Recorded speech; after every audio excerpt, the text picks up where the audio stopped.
Good morning, everyone. Hope you're doing well. So I missed yesterday's practice session. I ended up getting busy, and I was not able to practice. Generally, I try to avoid this. I don't necessarily like to miss, but it happens from time to time. And so I'll kind of show you how I handle this. Basically, spoiler alert, I just keep going. I just move on. I don't like with the app. Sometimes I've gotten questions from people like, well, what happens if you miss a day? Should you just skip it, or should you move? Should you repeat it?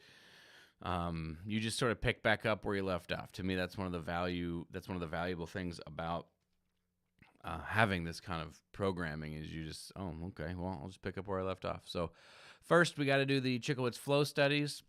The goal of Chicowicz flow studies is to get a great first attack. I'm going to do poo attacks just to, challenge myself a little bit more to get things forward. And then I want the best sound I can possibly make at any given time to come out right away. And then I want to keep that sound going while having everything be very, very smooth.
Okay, it's feeling pretty good.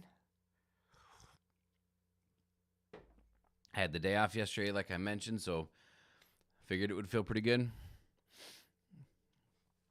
When I do my flow studies, sometimes I will add some articulations at the end or even in the middle on the high note to encourage learning how to keep the air forward while articulating. I have made this theory. It seems to have worked, but it could be confirmation bias. I've made this theory that if I start in a register I'm comfortable with and work my way up to a register that I'm less comfortable with, and then figure out, how do I articulate from there, because I've been able to hold this great sound from the comfortable register into the uncomfortable register. What it hopefully will do is teach me how to start notes up there in the right set. So I'm teaching myself, this is the sound I want. Now, how do I articulate? And then later I'll go through, you'll see me, if you haven't already, I'll go through with long tones and first attacks and figure out how do I start there. And it's sort of like a middle ground between slurring and just starting notes out of thin air.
Wow, got some leaf blowers outside.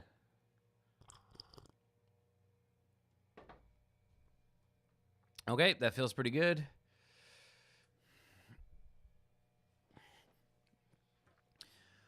We'll rest just a second before we move on, and then we'll go, up to the E.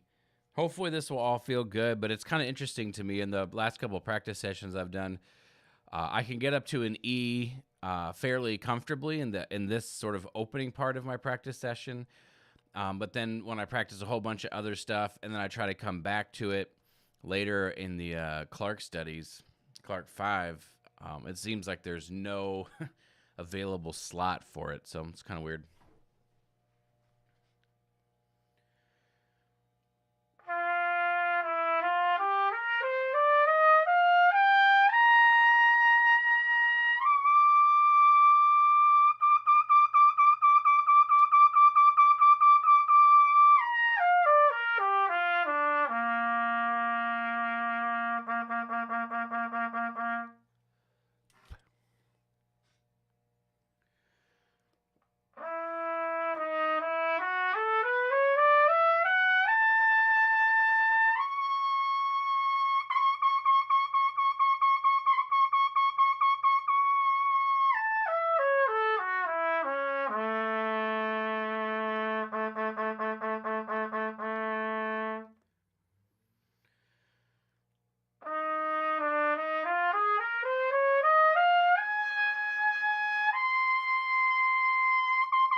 Like, that's a good example right there on the C sharp.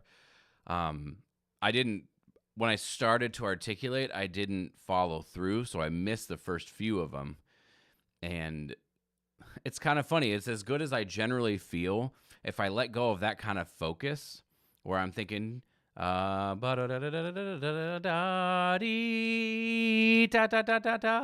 just go D, da da da da da da da, I'll miss it. And so even, like I said, even at this stage, some things still aren't fully ingrained as completely habitual. That's just the way I would play. I really have to focus on it.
Also, low F sharp is still something that gives me a little bit of trouble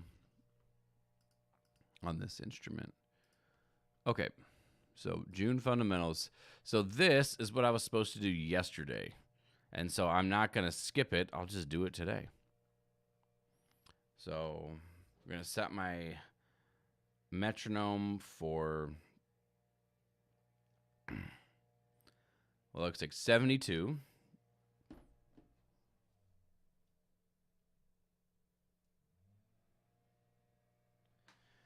And then for this, I'll try to get the volume dialed in right.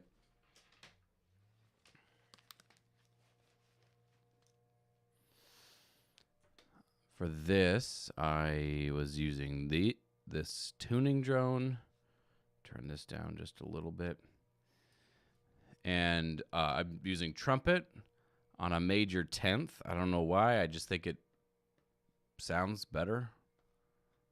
And we're going to start here and work our way down and then go back up. So...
Oh, sorry.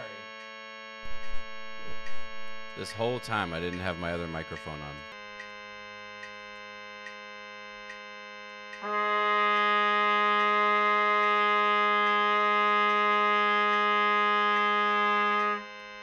That should be better.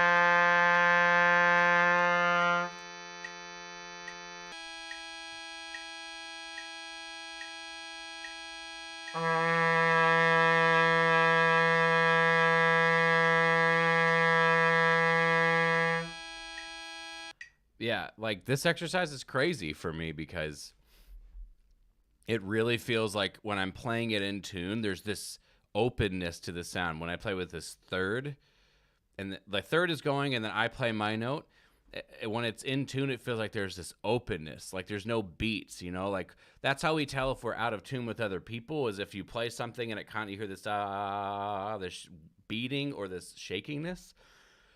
That means it's not quite settled between the two of you. So this is really helping me hear, like when my sound is just in that pocket, what does that sound like?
Few more.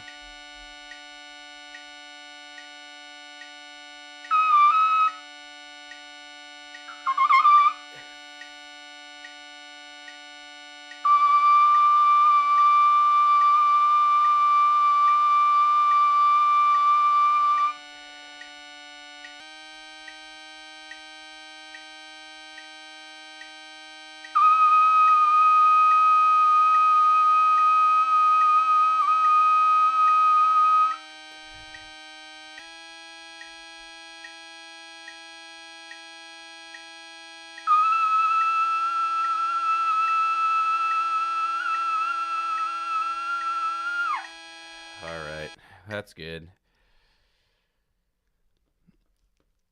All right.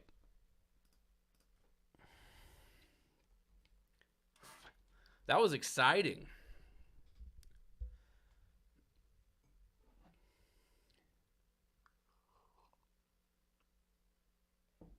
Next, we got to do first attacks. So the reason I do long tones and then first attacks in that order is because long tones gives me the opportunity to practice first attacks, but if I'm, for whatever reason, not in the center of the pitch, I have a second to kind of find the center of the pitch. And if then when I'm doing first attacks, I'm still practicing first attacks, but now I have a lot less time to find the center of the pitch. So it sort of exposes which notes I'm still not comfortable with, which notes I'm still not hearing correctly. And yeah, it just gives me a chance to practice first attacks a whole bunch too. I did look like I hated it. Yeah, those are pretty high notes for me. So I got to try to do the stuff I don't want to do. How are you doing, man? It's been a very long time. I hope you're well.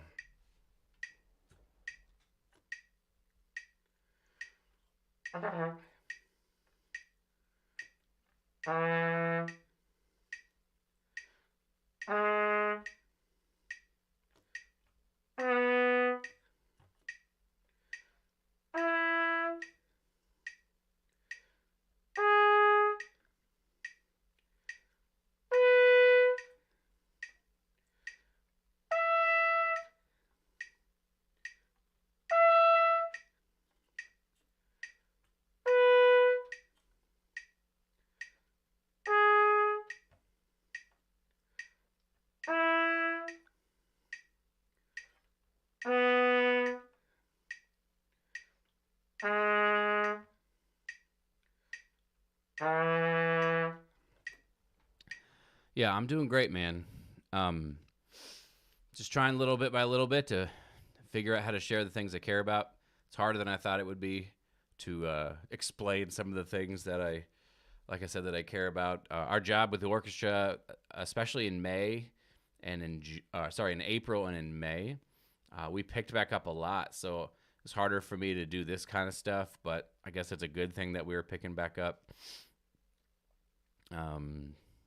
I'm sort of right now I'm in a period of I'm trying to sort of step back from just generating the stuff I know how to do, and I'm really diving in, and I'm going to try to learn how to do some new things, I suppose, some new styles of content and trying to present ideas. So I'm excited about that. And then that's why I'm doing these live streams again. Actually, I figured this would be sort of a bit of a placeholder for content creation, although I'm really enjoying doing this again. So.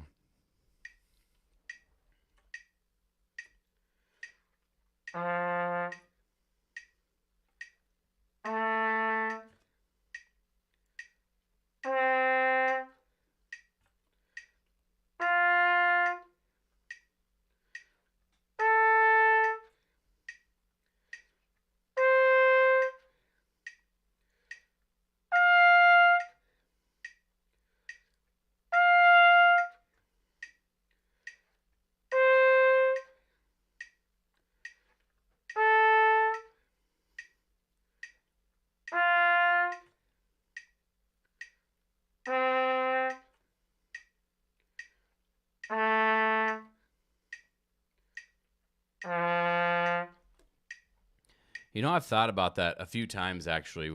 I can't yet picture what it would look like, but I've definitely thought about that. I think it would be kind of interesting for people to get sort of a behind-the-scenes of preparing for work, or what a day looks like going to rehearsals and stuff like that. I mean, it's not very interesting to me, but maybe it is to somebody else. But yeah, those day in a life things, I've definitely thought about doing those types of videos. So maybe if you have any ideas of what you would like to see in a video like that, that could help me kind of think about how to structure it.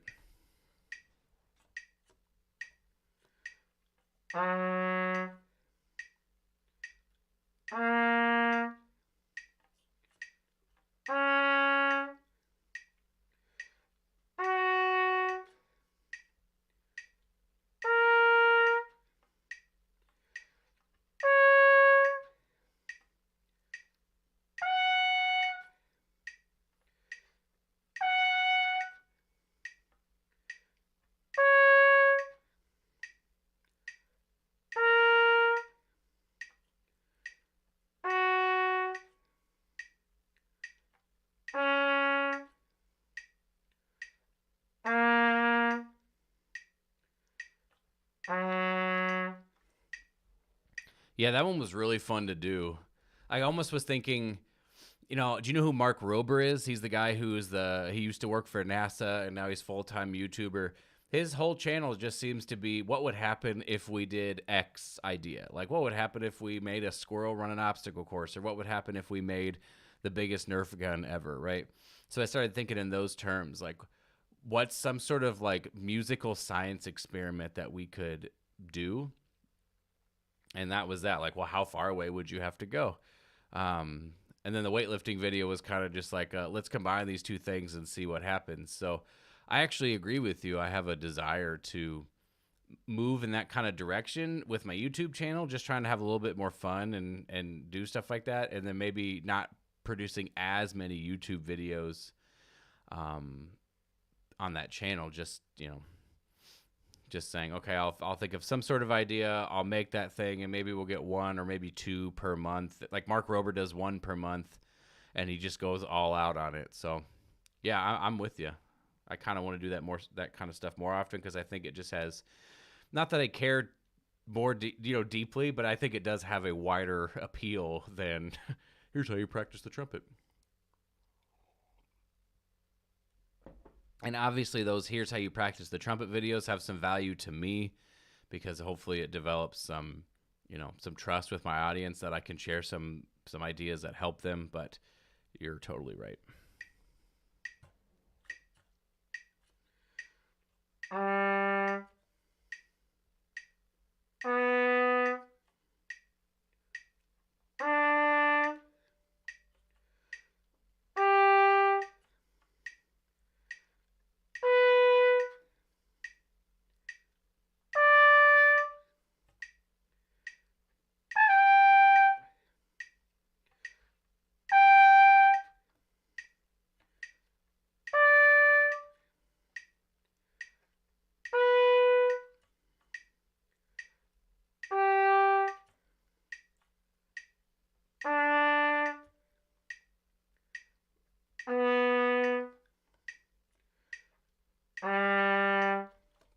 The other reason I like those types of videos, those more fun ones, is because it really stretches me as like a video editor.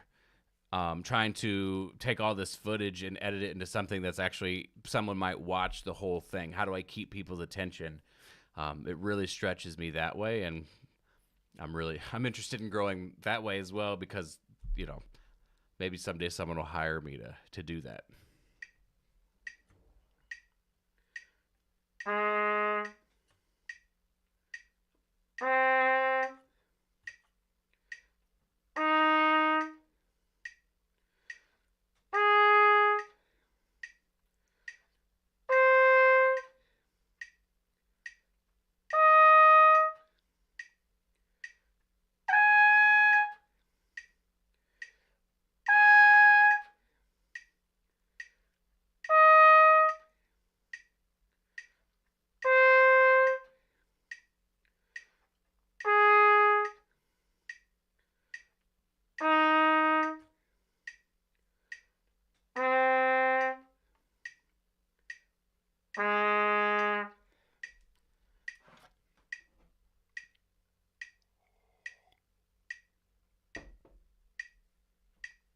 Another video I'm kind of interested in doing is I'm trying to figure out how could I include Kathleen in these videos. And one that might be kind of fun if she's down to do it would be to be like, which is easier to learn, clarinet or trumpet? And then, we would both give each other a 1 hour lesson on a C major scale or something, and then figure out, what's the result, who can play a better C major scale at the end.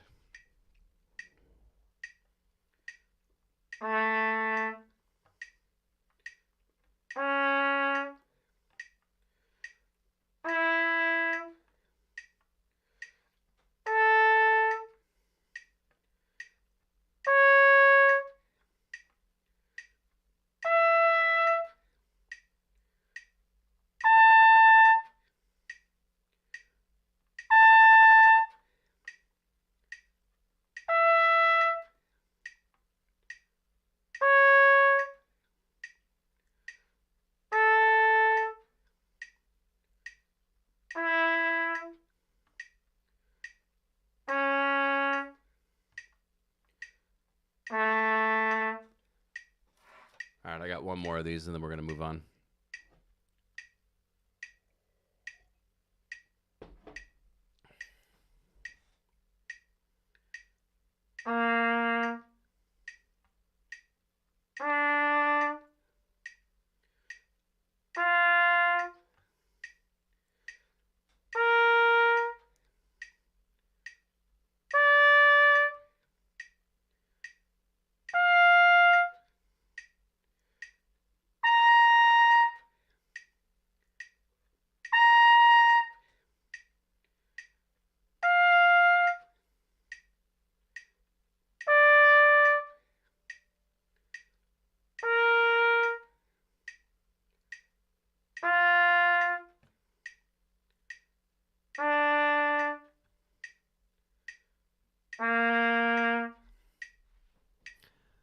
Yeah, I hear you, man.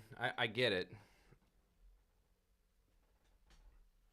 And, I'd love to create content for, all different types of people.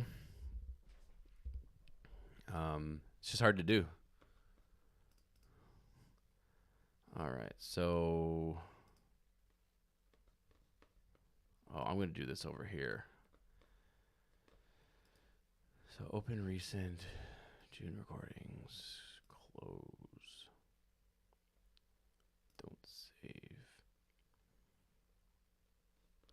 All right, so I'm going to bring this over here just so I can type in all of the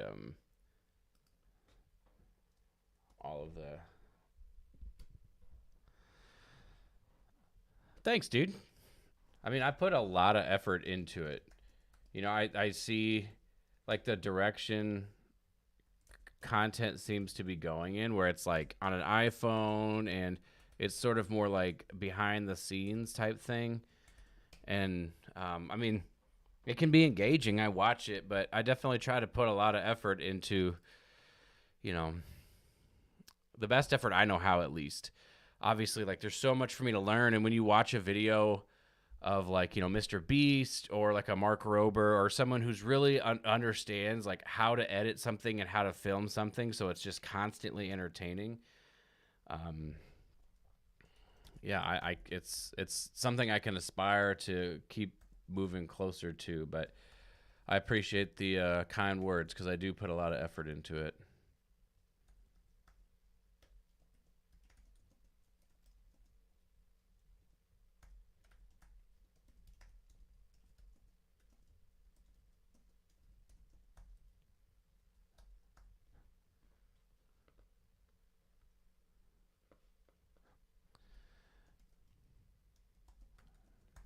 Right now I'm over on Logic, and I'm just typing in the tracks or the things that I'm going to practice, so I don't have to do it later. It's just easier to do it all at once.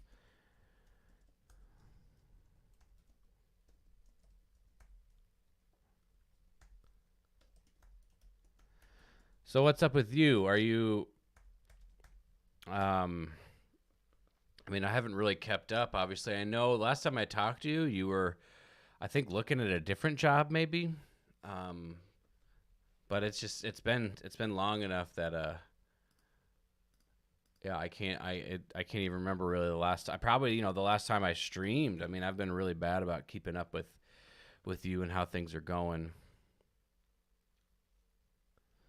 So we will record that and then put this at 68.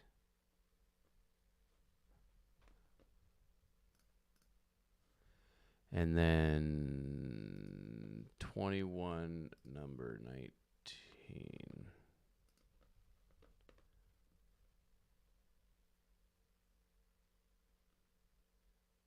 Okay.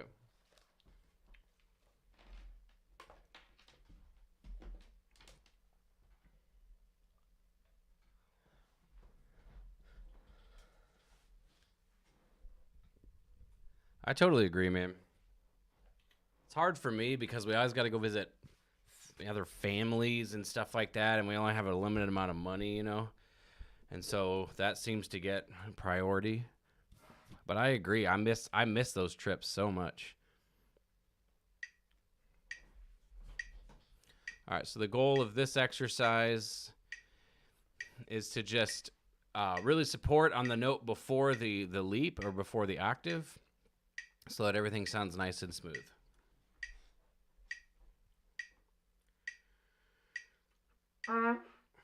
Just like that.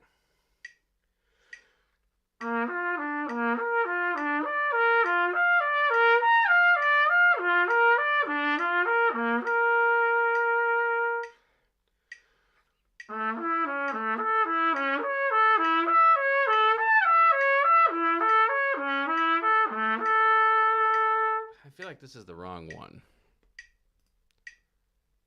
Page 21, number 19. It is the wrong one.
All right, that's pretty good.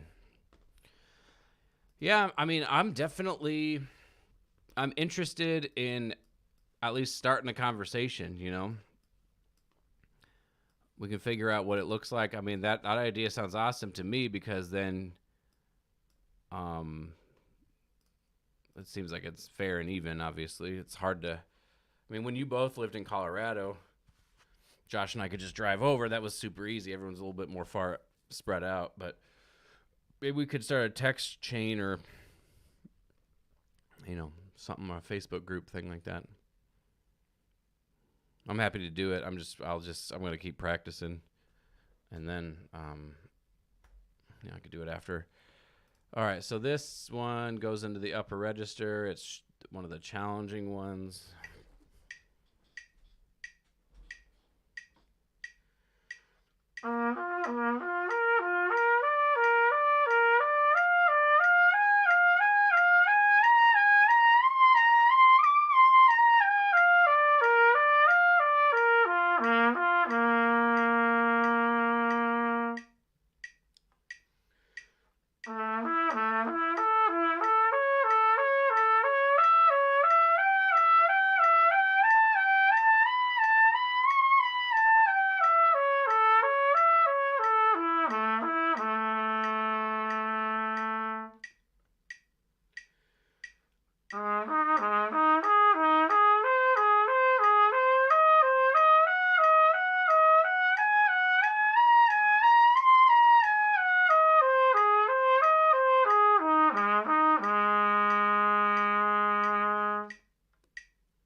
All right, I think that was pretty good. I actually want to listen to it because I want to check the intonation. But playing-wise, production-wise, I think that was good. Where are your lifts now, man? What's your bench, squat, bench, deadlift?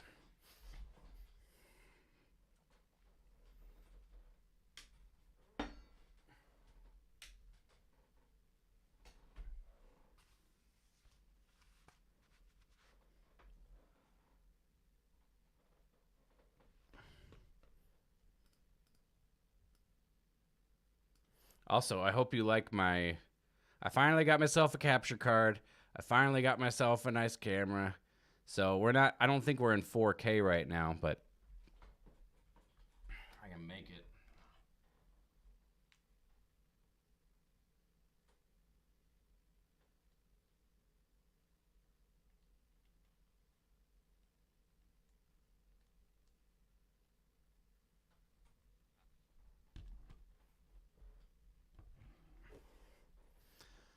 Now we're in 4K. But I think my stream is not... I think my stream's running not at 4K.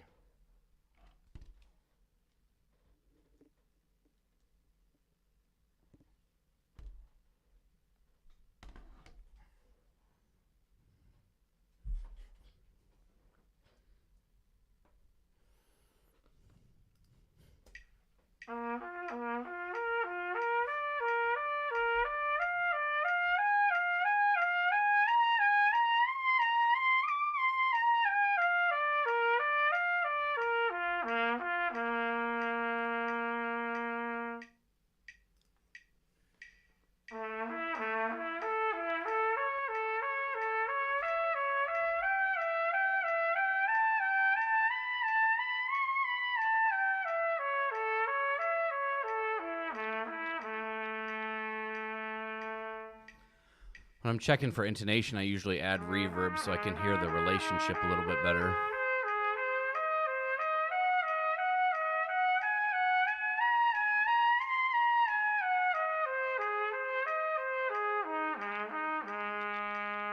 It's pretty good.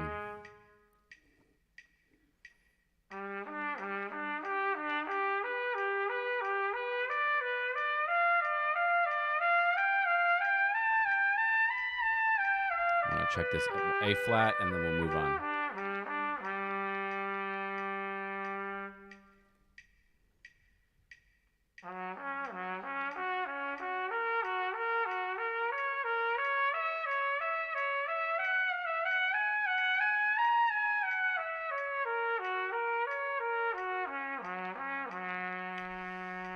Yeah, it's super frustrating because I had recorded those on my my box B flat trumpet that I have down here, and it was like the intonation was all over the place, and I had to work really hard to put the notes in the right space. And on this horn, I barely have to do anything.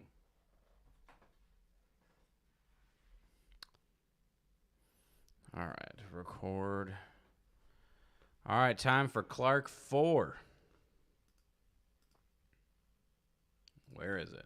Right here. So we're on evens.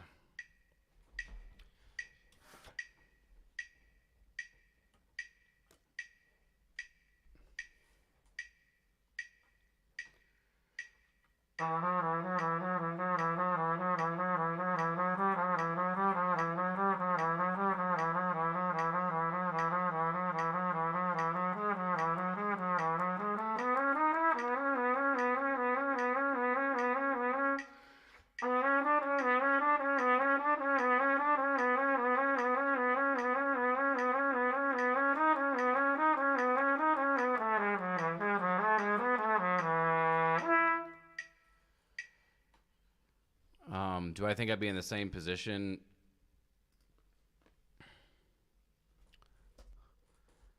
Not my musical friend. I don't really have. Yeah, probably. I'd probably just be interested in like whatever other, like whatever other thing I was doing. I mean, I like practicing the trumpet because I like getting better, and I have like specific things that I know what I'm trying to get better at. But if I was just like playing, if I was just playing stuff in my room, I think after a while, yeah, I think after a while it would get to be like, why am I doing this? With trumpet, I suppose I can like seek out opportunities to like play a recital, with like one other musician, and collaborate in that way. But I know it's different for you. So yeah, I'd probably be in the same boat. I mean, it's interesting because I'm noticing like my interests are like, it's not that they're varied. It's just like they're very specific to something I'm not good at. So I'm interested in video production and video editing because like I'm getting better at it, and so I have a desire to get good at it. You know what I mean? Like it's not like this is a super big passion. I just like creating something and then seeing what I've created and then trying to do better the next time. And so I wonder what's going to happen if I feel like I get to a place where I'm like, well, I'm like pretty good at this and I'm like happy with it. Like let's say it's like 5 years from now, if I'm like feel like I'm pretty competent in it. Will I still enjoy doing it as much as I enjoy doing it right now? I do not know the answer to that question.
So,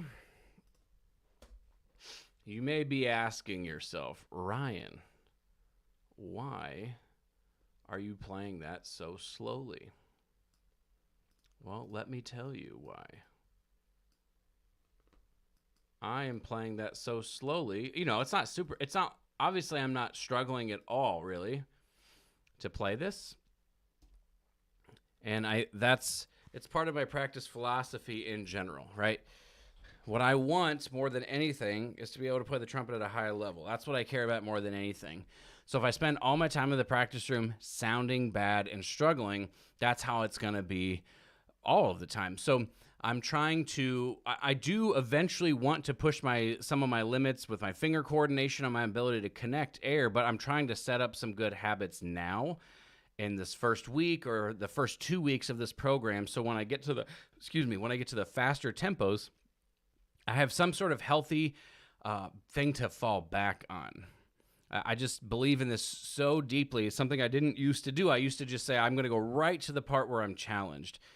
But that's like good, but only if you understand how to be successful with the challenge. If you're constantly challenged, but you're failing, 50% or more of the time, it's not gonna build confidence through the process of practicing. So when you get to your performances, you're gonna be thinking, I hope this goes well, rather than I know what I'm doing. I've done it many times before.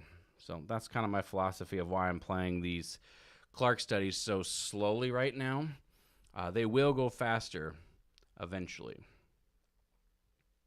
All right, evens.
All right, if you go back to day 2, I might not have released that stream. I was really struggling on day 2 to play that. I just couldn't do it.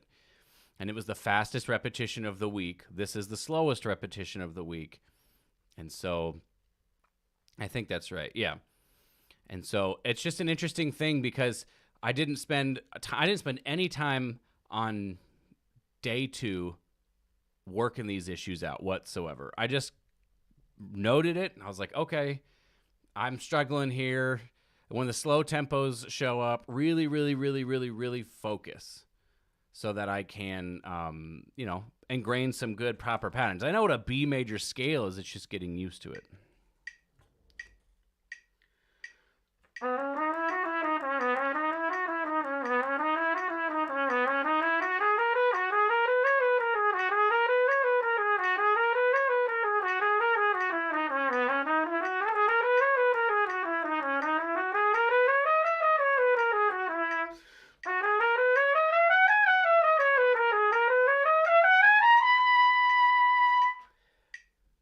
How long a practice should be to really help with improvement. The goal is daily practice, but I'm not a professional. I'm just looking to improve at my current level. No, I don't have a recommendation. If you are, and the reason why is because it's going to be different for everybody and their current level of, strength, their current level of skill. What I generally do is, if you haven't seen it, which is totally fine, I have this app right here, and it's got the amount of work I'm doing I'm playing right now. I'm on Clark 5, playing the evens. I'm going to do each one of them one time at 83 beats per minute. And this is how I track total work volume. And so, if you can get a lot done in 30 minutes if you know how to practice.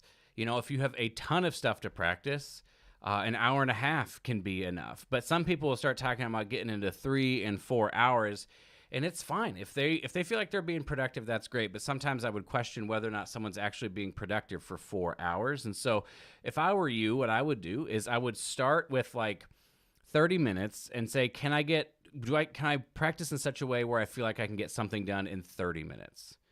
And so you're going to have to be to do that, you're going to have to be selective about two things. The first thing you're going to have to be selective about is how much you play.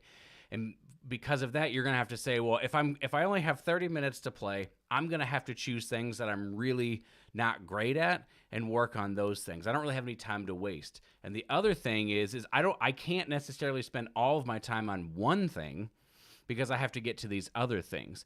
And so it's going to help you be able to, like what you talked about, the goal is daily practice, right?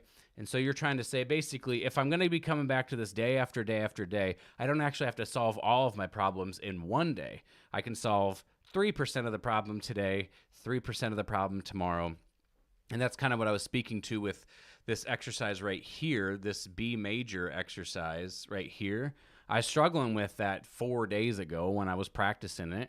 And I didn't really freak out. I didn't think anything of it. I wasn't like, well, now I have to spend the next 30 minutes working out these issues. I just knew that later on in the week, I was going to play it slower. And so instead of playing it slower that practice session, I just waited 4 days to play it slower then.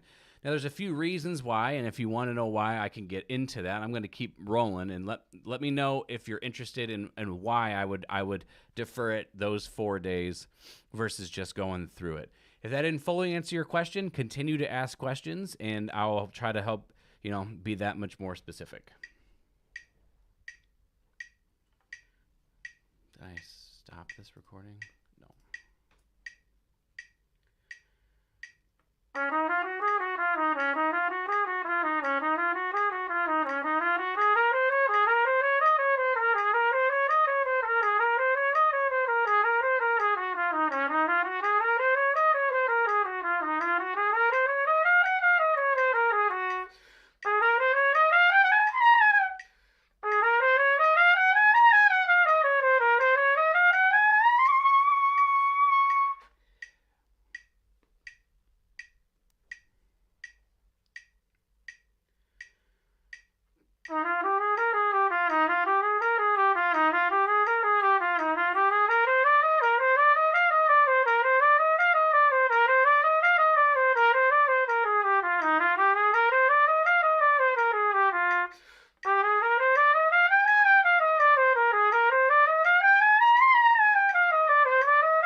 See, it's so weird. That's like a skosh better than it has been in the past.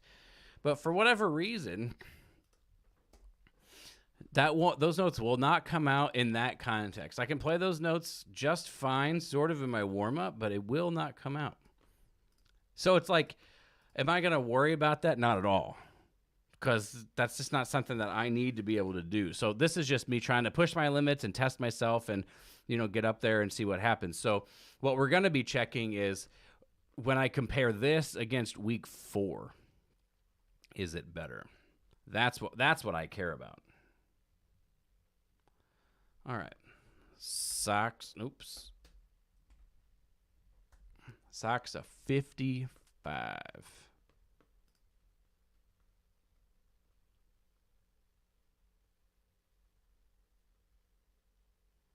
Right. 3 times.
So in previous practice sessions, I missed this thing right here, and then I missed something right around here.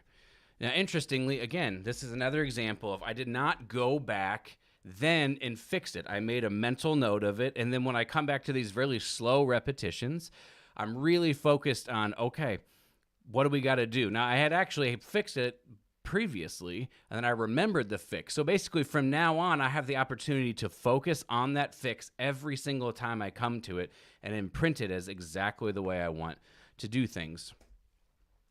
Hopefully that makes sense. This is like, to me, this is exactly what practice is all about. And then I stopped in that one spot because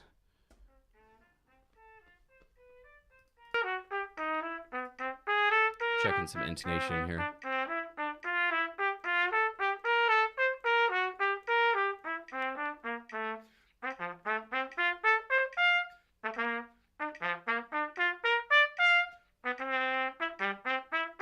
Right here.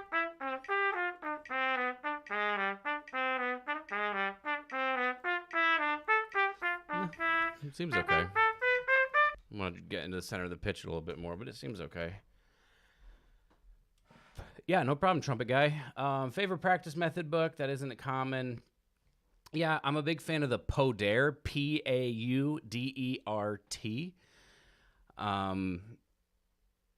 I practice out of the Bisch book a lot, Bitsch. And then right now, I don't know if Saxa is common, but I practice out of this book all the time, Sachse.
So that spot messed me up because I started thinking about, throwing the slide and kind of messed me up. My wife texted me.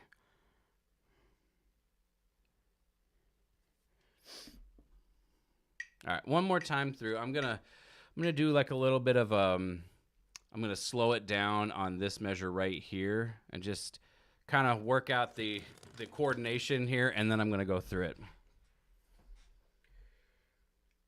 I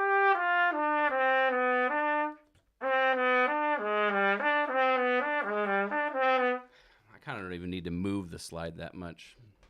I just need to make sure it's out far enough.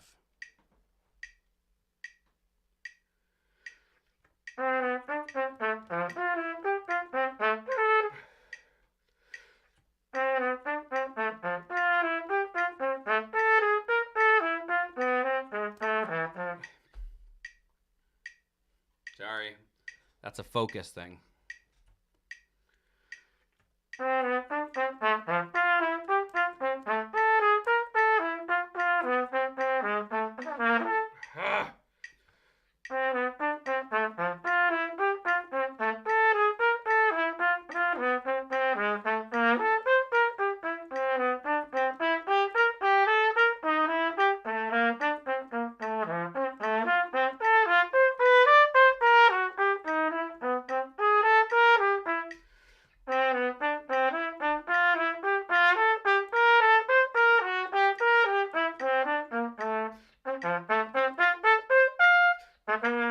Okay.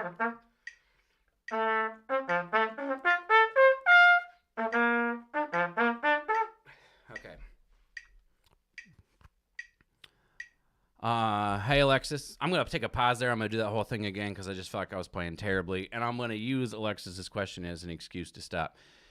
So it's a balance, right? We don't necessarily need one more than the other. But I get what you're saying. I wouldn't personally. This is just my take on it. I wouldn't think more air. I would think faster air. And so more can sometimes lead us to spreading, right? If we just think more, it'll go from like to. I mean, maybe there's no difference there, but yeah. So when we think more air, we can sometimes open up too much, especially when playing loud. When we think faster air, the aperture stays the same, and we're just sort of thinking about, spinning it. That's like sort of a tongue level vowel position, right? Like nothing changed here, but in my mouth, the tongue changed. I don't think you should think about tongue position that deeply. I know some people will disagree, and I think there are times where you would think about that. I try to think about making a specific sound with my air. So, like there's this sort of electricity with the sound, or it's very aggressive, or it's very active, as opposed to, like some people, when I have them do an air pattern, they'll go, and you can see they're very passive with the way that they do it. And then I'll say, well, here's mine. Like I'm not working that much harder, but the air is faster. So then when I get them to go faster, usually the sound just sort of livens up a little bit. So if that answers your question, and so that's like I do a drill. I go, and then I try to go and put the same exact air into the instrument and listen to that sound, and then I start to try to create that sound, right? That's sort of a quick way through the progression you might go through. If that doesn't answer your question, keep asking. I'm happy to give some more detail. All right, we're going to try this again, and we're not going to mess up everything all the time.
Pretty good. Not necessarily super happy with that.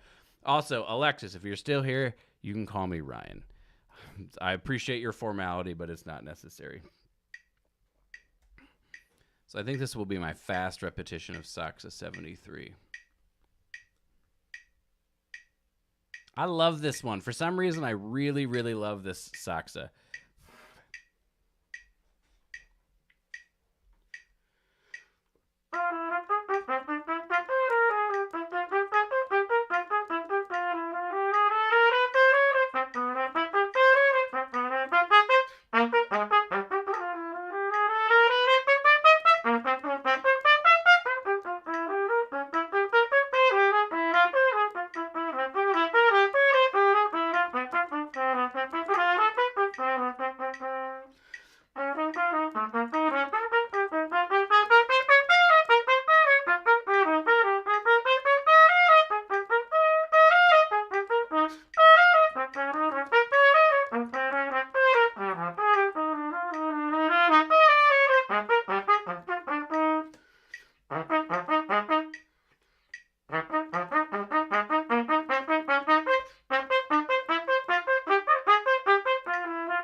I'm kind of okay with that. So when I have with this gold method app, the way it works out, if there's anybody who is unsure, I don't need to listen to that. The way it works out is that I have a fast, a medium, and a slow repetition every week, and that was the fast repetition this week. And so when I have the fast repetition, I have one repetition. You see here it says Stock 73, one time at 75. Here it said 3 times, right? So that's the slow repetition because it's the most amount of repetitions. And then here, this is the medium repetition because it says 2 times. It depends on how many weekly repetitions you put in. So when it says 1 time and it's by fast repetition, I'm trying to shift out of I'm just strictly practicing this, and I'm trying to shift into what if I performed this for somebody? How would I make it musical? How would I make it interesting? And then from there, which things work really well and which things don't work really well. So that kind of teaches me what things have I put my attention towards that are starting to ingrain themselves as habit, and which things still have not ingrained themselves. So if we go back and look here, like this part right here, I still need some structured focus on in the slower repetitions. There was like this part right here still gives me a little bit of trouble with all these leaps. But generally speaking, I felt like I was able to play musically and pretty consistently. So it's like a confidence builder, and it's a way for me to know, okay, I need to draw my focus to these areas. And our attention and our focus is everything for being able to get better. So that's my take. So 153 and 175, number 80. All right, we have these two, and then I got to practice my biche etude, and then I'll let y'all go.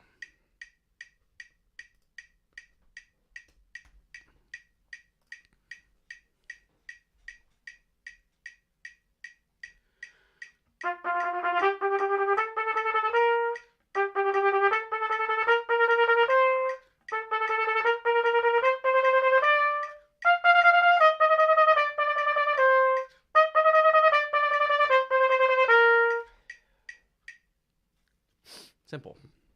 So that's one of those test repetitions, right? I'm testing to see, how does this go the very first time? If you're not doing this kind of stuff in your practice sessions, if you're not, even in your fundamentals, if you're not saying, all right, this is my one time, as if it were a performance, and I'm going to see how it's going to go. If you're not doing this kind of stuff, you should think about what it would look like to incorporate it. Because you'll just learn as much from that as you'll learn from performance if you try to take it as seriously as a performance. And then especially if you record it, you can do this.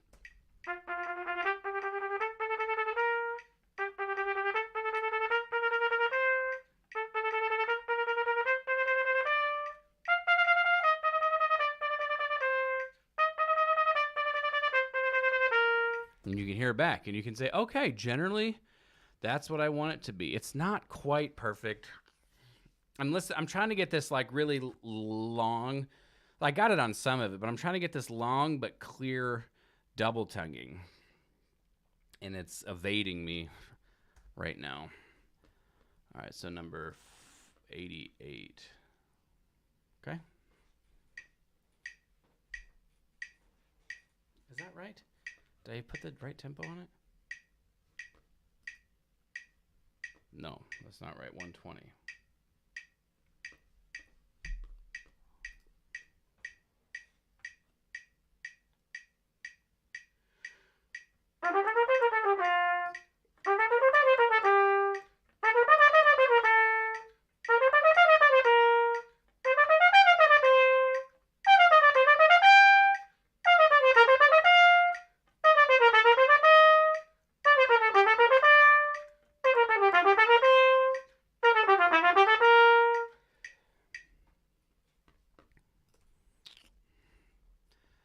That missed note doesn't bother me in the slightest. You know, we expect mistakes to happen, but the reason it doesn't bother me is because it didn't really detract from the thing I was trying to accomplish. The thing I'm trying to accomplish is keeping my articulation. Sorry, this is going to bother. I get really perfectionistic about this kind of stuff. It doesn't bother me because the goal was to keep that long and still clear articulation on each of these notes. And I feel like I was able to do that. I mean, we're going to listen to it now. That wasn't clean, but...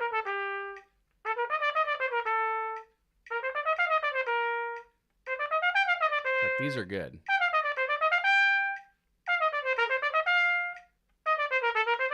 If I could just get them all to sound like this.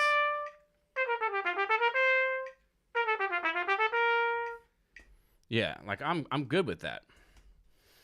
It's just trying to get them all to sound like that, and then every single time I play the trumpet. I just need to start a little bit better too.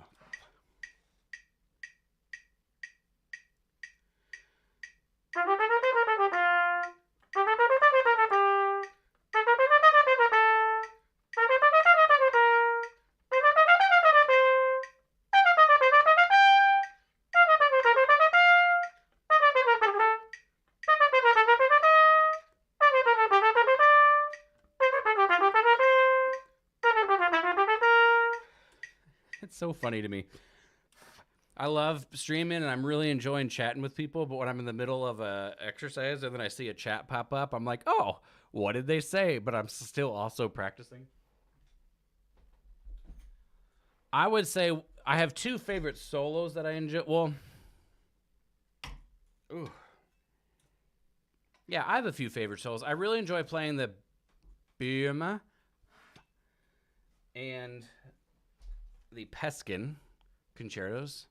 And then I also really enjoy playing the Gregson.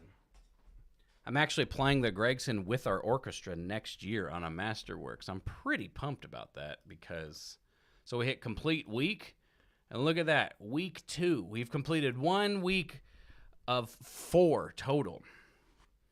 And I would say we've gotten better. I've gotten better throughout this week. Like, I still, obviously, as you can hear, there's still some stuff to shore up.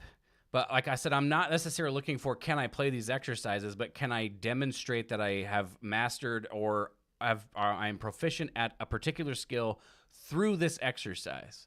And generally, yes. The answer is yes, but I'm not looking for generally yes. I'm looking for absolutely without question I can do this skill. So that's where we're at.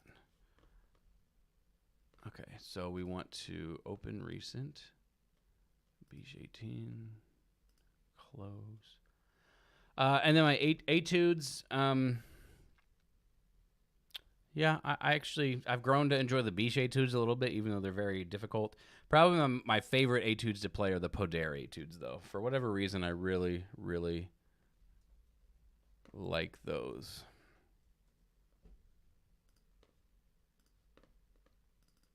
So this is week 2, day 9. So 1, 2, 3, 4, 5, 6, 7, 8. And where are we at? Etudes. Beach 18. Day 10. Section 1, 2, 3, and 4, 81 to 93. So yesterday I performed this etude at 92, and it went okay. So 81 to 93. So this is how I keep these things correct.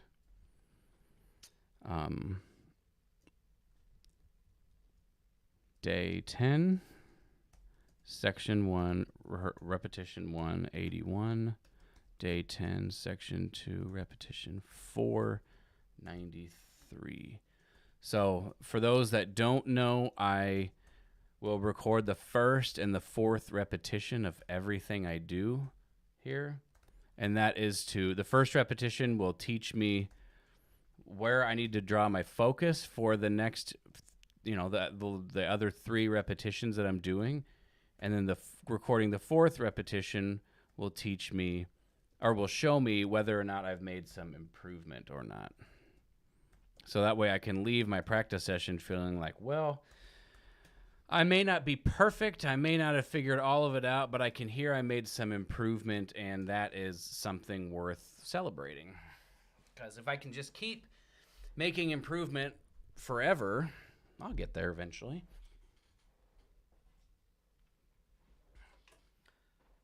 All right, 81.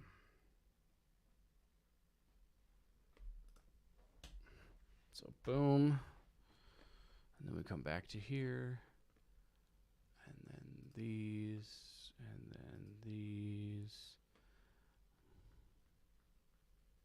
All right, so section 1 is here to here.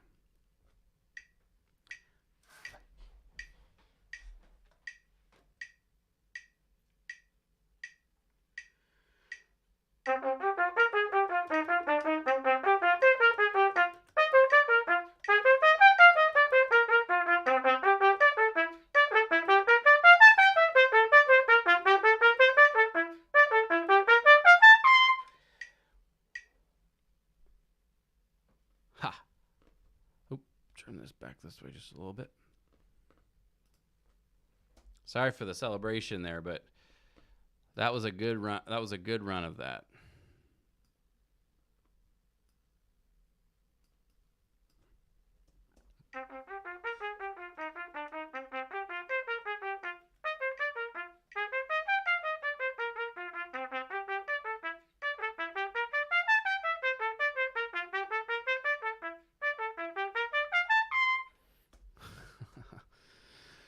So what I'm listening for is that it's not too da-ga, da-ga, da-ga, da-ga, da-ga, but da-ga, da-ga, da-ga, da. I want a little bit of separation between the notes, and then I'm also listening for intonation. You know, rhythm is not really a problem with this particular etude because it's all the same. So A, 2, 3, 4. Yeah, up 4. All right, second repetition. So at this stage, what I'm trying to do is do exactly the same thing I just did and say, okay, like if I figured it out, I just need to make this the way that I do it.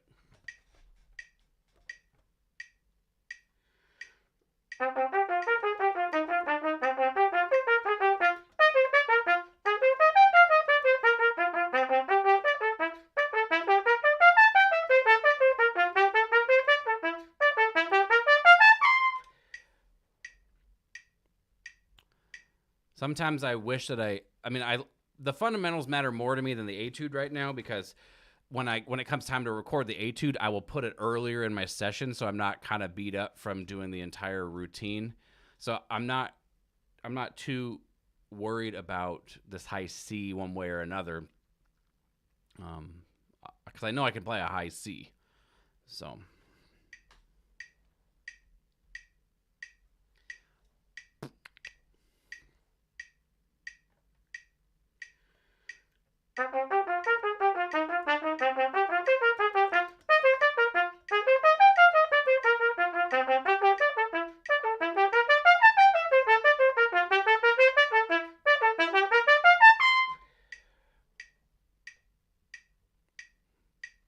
Okay.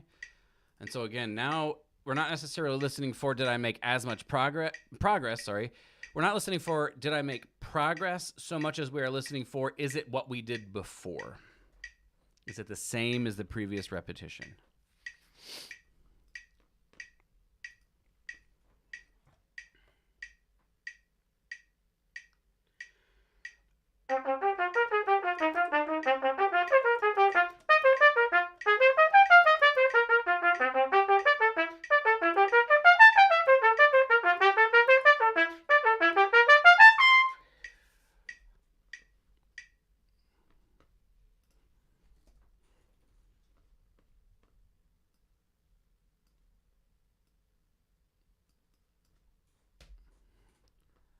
So we listen to this one again.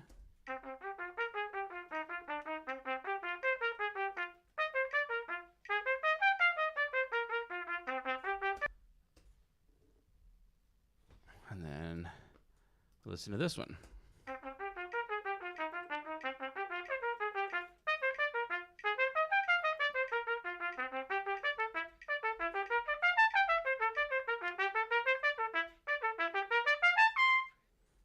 I would say that's pretty similar. I'm happy with that. Do I have any tips or tricks for setting up an audio recording setup for practicing listening back or a video on this topic? I don't have any videos on this topic. I didn't know if anybody would be interested in that. I made some videos on my sort of the audio or the production side of things, and they haven't done well on YouTube. Basically, it's hard for me to show you because the camera's, the cord is short. But like right here, like I can touch my microphone. It's right there. And then I have obviously my computer set up. So you basically, like if you can do it so that you can do everything through your computer. So like if you have your phone, you can just like, click it and then listen back right away. You can do it that way. But if you can do it on your computer like I'm doing it, then you can have, this sort of setup with a, like I have Logic here, but you can use GarageBand. And then you just like do exactly like I'm doing. You're just hitting record. The microphone's right there. It's just, it doesn't really, you're not necessarily trying to capture like CD quality sound. You're just trying to hear yourself accurately, which is why there's no reverb, which is why it doesn't like, there is a little bit of EQ on this, but I'm not concerned with like, oh, does this like, would someone pay money for this? What I'm concerned with is, can I hear myself accurately? So you want a microphone where you can hear yourself accurately, and then just trying to streamline it so the mic is right there, and then you can just quickly hit it and listen back. If you have to like listen to your recorder and then like, then take out the SD card and plug it into your computer and drag the recordings over, it's harder to get this immediate feedback. It's not impossible, but it's harder. And so I have this microphone right here. This is an MV88 Plus. I used to use that one more.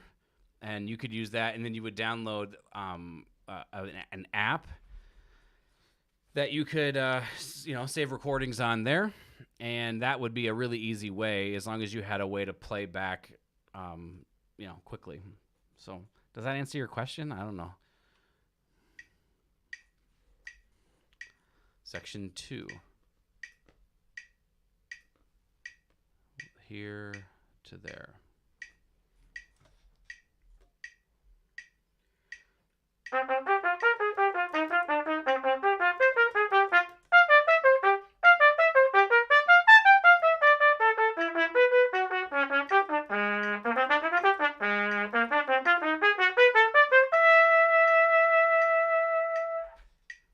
Yeah, that's by far the best that's ever gone. So I'm not going to lie to everybody. I wouldn't do that anyway, but what I've noticed with practicing with these types of systems is basically the first about 9 or 10 days feel like you're sort of fumbling, trying to figure things out. And then around day 10, 11, 12, sometime at the beginning of week 3, it's like things just click. Like it has not felt this good at any point in the process, but today, for some reason, it's just clicked.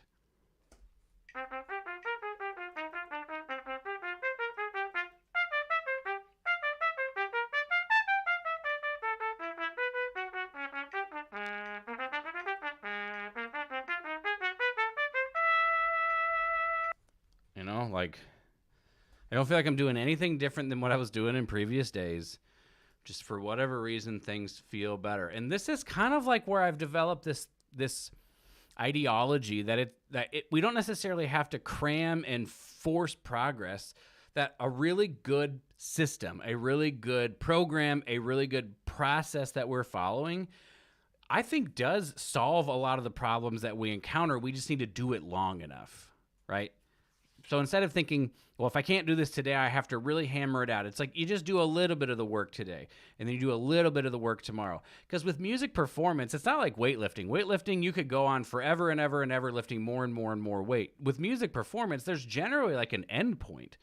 This end point is 120. So as soon as I can do that, I can play this etude. If it takes me 6 months to get there, whatever, who cares? Once I got there, I could play this etude, And the real value is in what did you learn along the way that you're going to be able to apply to every other thing that you ever learn.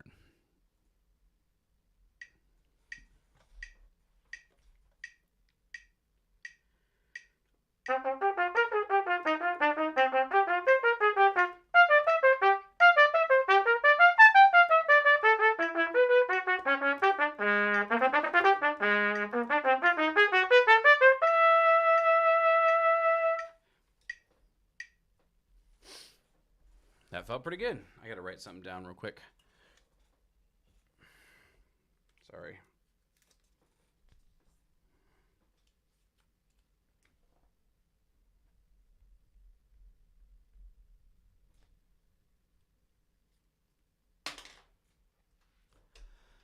Well, we bumped the tempo up. If it's feeling good, let's just basically keep riding this wave now.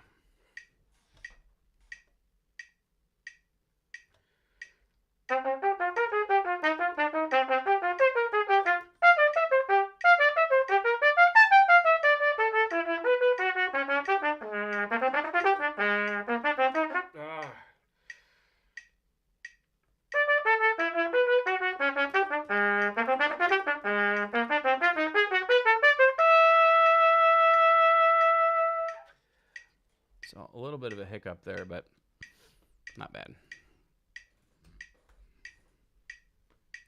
All right, because we're recording, we're definitely not stopping this time, though.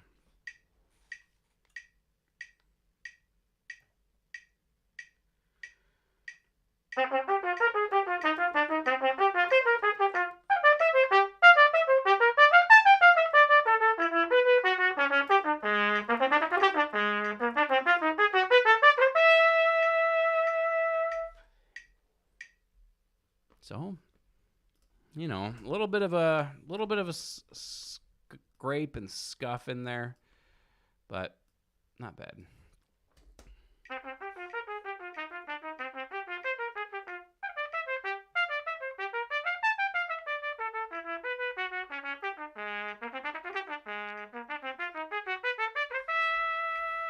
And that triple tongue part, it's getting me a little bit.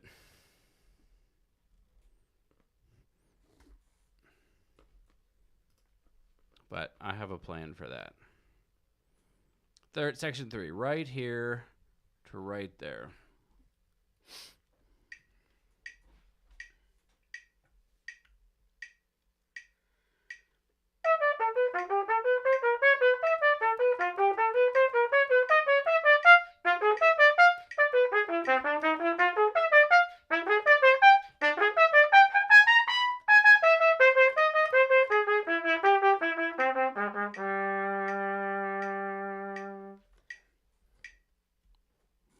Pretty good, I think.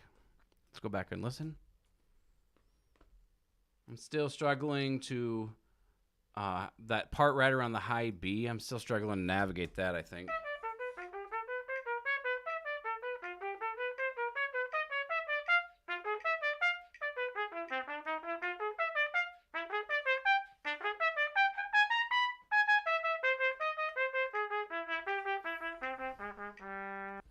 I know what it is, though. So I nailed it all except for this F. Just trying to remember to come down for that. Let's just see if I can focus and get it.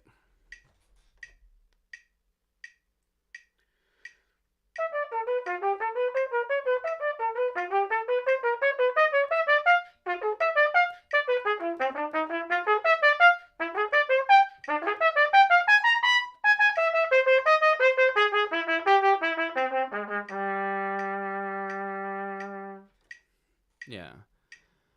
Like maybe this will make sense, maybe this won't, but I believe the majority of our problems that we encounter can be fixed by focusing on something different or understanding where the problem is happening. Like brute force is usually how people would have fixed that. Just do it over and over and over and over again. But I think it's a lot more beneficial to understand the problem. Well, the problem is that I was missing this note right there. And so if I understand if I make a different plan to, get that note, which is basically to just really, really focus hard when I get there. And again, I'm still going under tempo. I just did that at 89, and this etude is written at 120. Like I'm still way under tempo here. My goal tempo for this is 100. This first time through the program, I'm not even trying to get to 120. So, I'm working out these issues at sub-maximal tempos. I'm not working them out in very small chunks, trying to play it super fast. I'm just not worried about that. record this.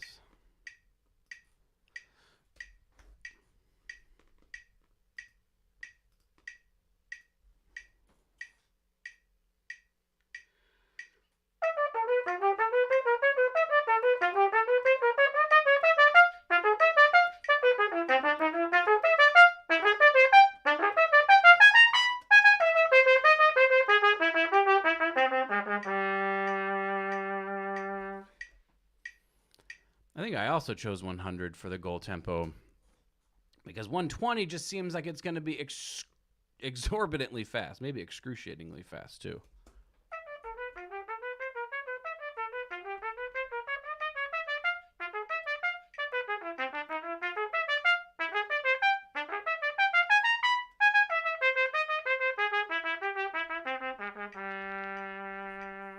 All right, so it could be a little cleaner, but you know, again, this is day 10 of me learning this. Like, this is very challenging for me. Maybe for other people, maybe for Sergei Nakaryakov, he could sight read this. I don't know. For me, it's challenging. So it's really pushing my limits. This is why I chose this book, because I wanted to challenge myself. I feel like I'm really good at playing Bruckner. Just playing loud, slow notes, you know, sustaining with intensity. That's something I feel like it's like something that's right in my wheelhouse. This is not, which is why I'm doing it. Okay, we're on the last section here. So I'm going to record this one, play my other 2 repetitions, and record the last one, and then we'll be done with this practice session. So if anybody's watching and you have any questions, this would be a great time to throw them in there so I can kind of check them out before I finish up here. Gotta hit record. Okay, so section 4 is right here to right there.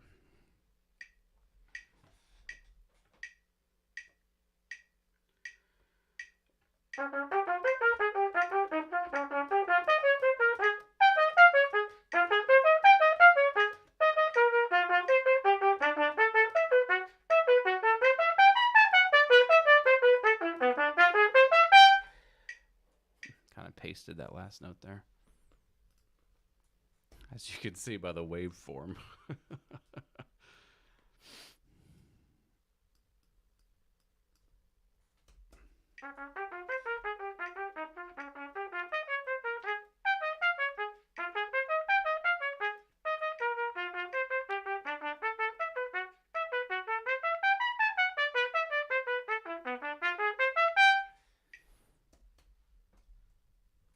All right. 1, 2, 3, 4.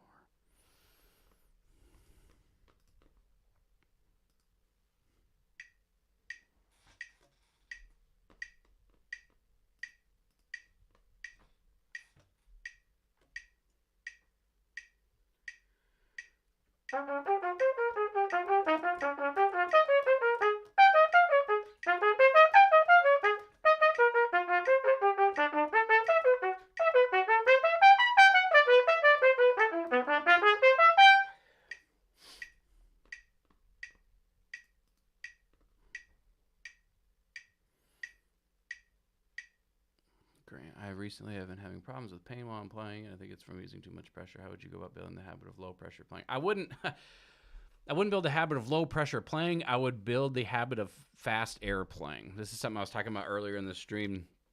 If you're using too much pressure, it's because you're, at least, again, I would have to hear you play to really be able to accurately diagnose it. So I'm just going along on this one question. But for a lot of people who have to press, it's a response to the fact that their airstream is not very engaged or intense. And so if you just on your side of things, just do an air pattern. Just blow an air pattern like that and ask yourself, does that sound energized? Like as if you were going to play the trumpet. You can even hold your hands up, right? Just do that to yourself and then listen to mine. That's the airstream I play with all the time. Low notes, high notes, piano, forte, all the time. So if yours sounded like mine, then we have to continue to dig deeper. If yours was less engaged or less intense than mine, then that's a place to start trying to not necessarily focus on Don't think about I need to make my air faster. Think about I need to make this intense sound, but make it with my air.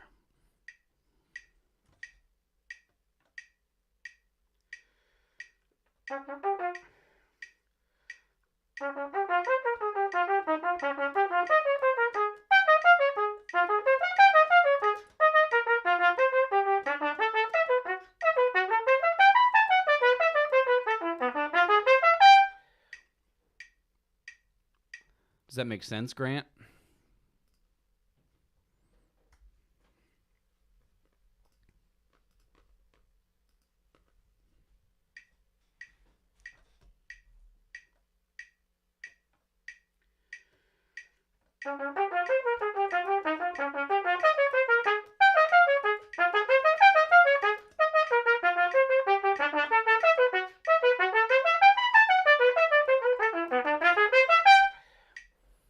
Do you have a teacher as well? That would be an important question.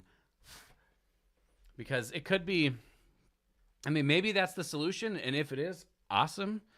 But if it's not the solution, I need to stop my recording. If it's not the solution, like, you know, it's going to be really difficult unless you wanted to take a Zoom lesson. But I would say that that's probably not, I mean, I'm happy to do that if you want to do that. But having a teacher look at you is probably going to be your best option if that doesn't feel like it's the solution.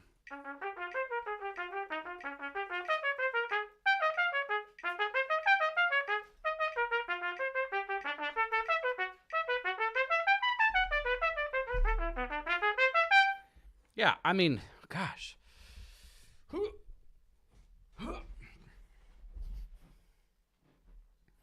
I see. Yeah. Well, if you want to take a lesson at some point, I can actually see you. I mean, basically try that out. Try out seeing if playing with faster air kind of helps alleviate some of the pressure issues. And if not, send me a message on my website. And if you want to dig into it a little bit more, we can.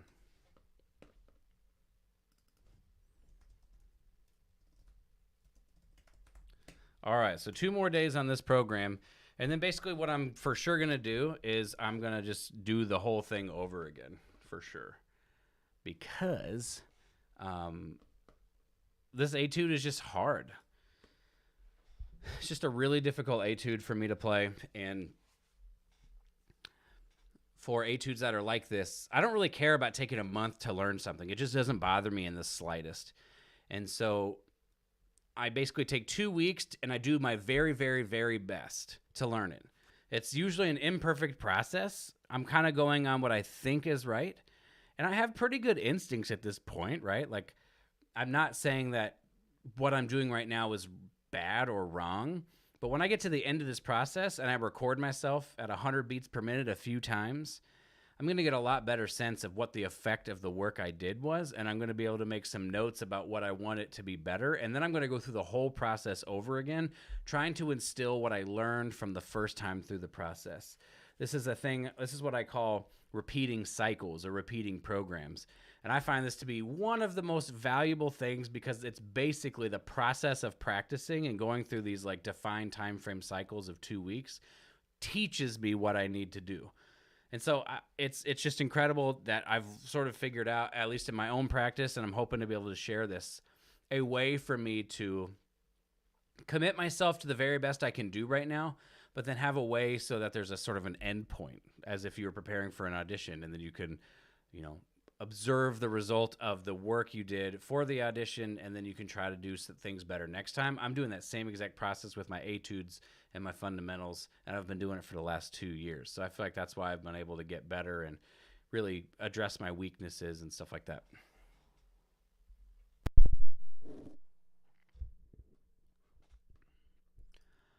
All right. Well, if that's all, I'm going to go. Thanks for joining me.